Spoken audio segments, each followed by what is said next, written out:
ओम नमः शिवाय। श्रावण का महीना देवों के देव भगवान शंकर का महीना माना जाता है। श्रावण महीने के सोमवार के दिन जो भी बाबा भोलेनाथ की पूर्ण श्रद्धा के साथ पूजा अर्चना करता है, साथ ही सावन सोमवार की व्रत कथा पढ़ता या सुनता है, उसकी हर मनोकामना पूर्ण होती है। आज श्रावण महीने की सोमवार है। आज के दिन भगवान शिव की पूजा करें, साथ ही सावन सोमवार व्रत कथा सुने और दूसरों को भी सुनाएं। तो आइए सुनते हैं सावन सोमवार व्रत कथा।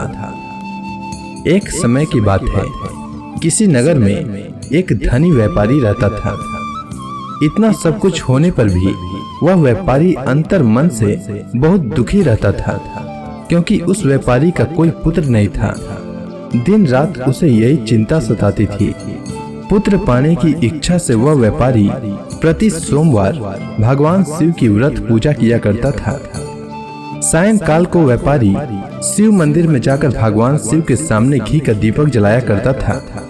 उस व्यापारी की भक्ति देखकर एक दिन माता पार्वती ने भगवान शिव से कहा, हे प्राणनाथ, यह व्यापारी आपका सच्चा भक्त है।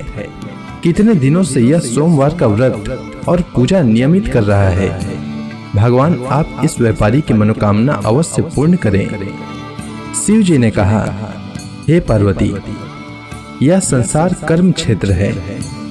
जैसे किसान खेत में जैसा बीज बोता है वैसा ही फल काटता है, उसी तरह इस संसार में जैसा कर्म करते हैं वैसा ही फल भोगते हैं। पार्वती जी ने अत्यंत आग्रह के साथ कहा, महाराज, जब यह आपका अनन्य भक्त है और इसको अगर किसी प्रकार का दुख है तो उसको अवश्य दूर करना चाहिए, क्योंकि आप सदैव अपने भक्तों पर दयालु होते हैं और उनके दुखों को दूर करते हैं। यदि आप ऐसा नहीं करेंगे तो मनुष्य आपकी सेवा तथा व्रत क्यों करेंगे।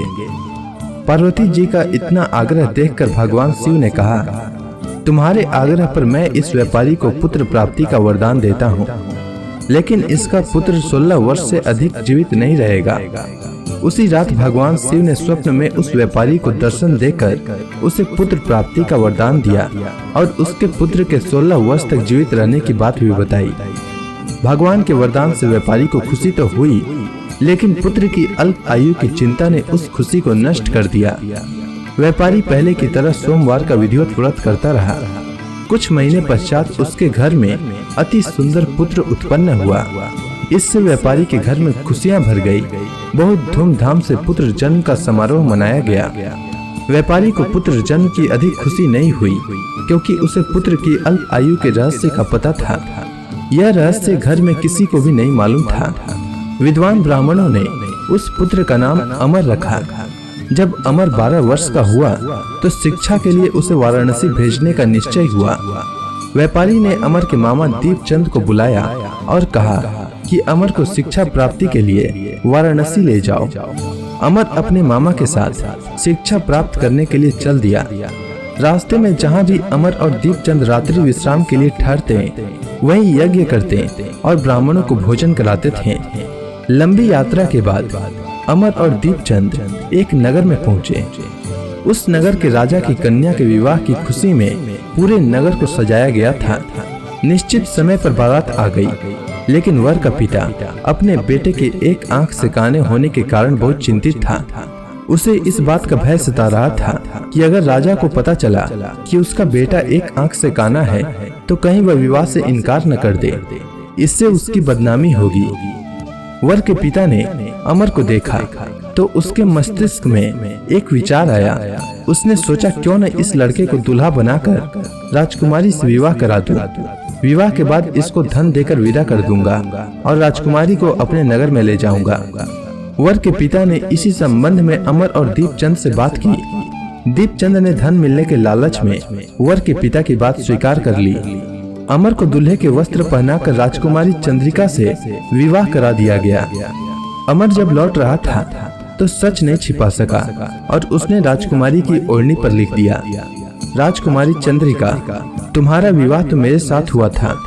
मैं तो वाराणसी में शिक्षा प्राप्त करने के लिए जा रहा हूँ। अब तुम्हें जिस नव युवक की पत्नी बनना पड़ेगा वह काना है। जब राजकुमारी ने अपनी ओढ़नी पर लिखा हुआ पढ़ा तो उसने काने लड़के के साथ जाने से इनकार कर दिया। राजा ने सब बातें जानकर राजकुमारी को महल में रख लिया। उधर अमर अपने मामा दीपचंद के साथ वाराणसी पहुंच गया।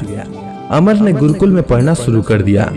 जब अमर की आयु 16 वर्ष पूरी हुई तो उसने एक यज्ञ किया। यज्ञ की समाप्ति पर ब्राह्मणों को भोजन कराया और खूब अन्न वस्त्र दान किए। रात को अमर अपने शयन कक्ष में सो गया। शिव के वरदान के अनुसार शयनावस्था में ही अमर के प्राण पखेरु उड़ गए। सूर्योदय पर मामा अमर को मृत देखकर रोने पीटने लगा। आसपास के लोग भी एकत्र होकर दुख प्रकट करने लगे। मामा के रोने विलाप करने के स्वर समीप से गुजरते हुए भगवान शिव और माता पार्वती ने भी सुने। पार्वती जी ने भगवान शंकर से कहा, हे प्राणनाथ, मुझसे इसके रोने के स्वर सहन नहीं हो रहे हैं। आप इस व्यक्ति के कष्ट अवश्य दूर करें।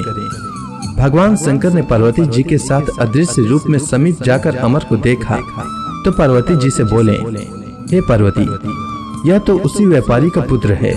मैंने इसे 16 वर्ष की आयु का वरदान दिया था। इसकी आयु तो पूरी हो गई। पार्वती जी ने फिर भगवान शिव से निवेदन किया, हे प्राणनाथ, आप इस लड़के को जीवित करें, नहीं तो इसके माता पिता पुत्र की मृत्यु के कारण रो रो कर अपने प्राणों को त्याग कर देंगे।